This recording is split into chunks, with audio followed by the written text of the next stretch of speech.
Hello everyone and welcome to today's video.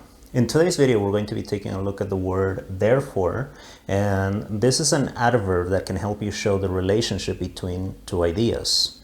Actually, it basically has the same definition as consequently, because of that, as a result, or even a word like so, although they are used a little bit differently.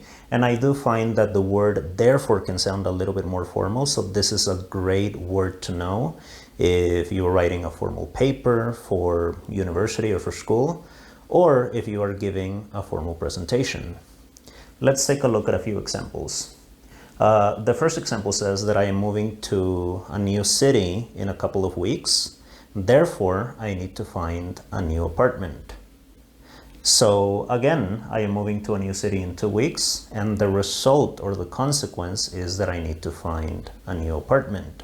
I could express the same idea using any of these expressions. So for example, I am moving to a new city in 2 weeks. Because of that, I need to find a new apartment. In the second example, it says that I have been doing exercise every day for the past month. Therefore, I am eating a lot more.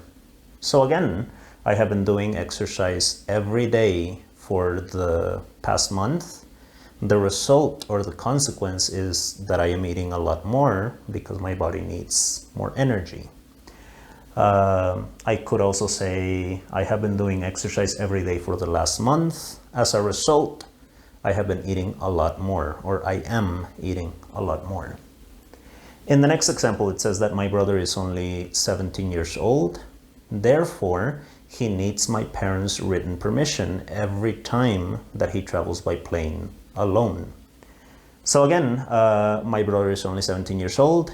The result or the consequence is that he needs my parents' permission when he travels by plane alone.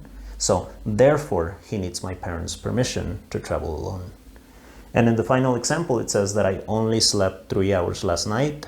Therefore, I feel terrible right now. And it's the same thing.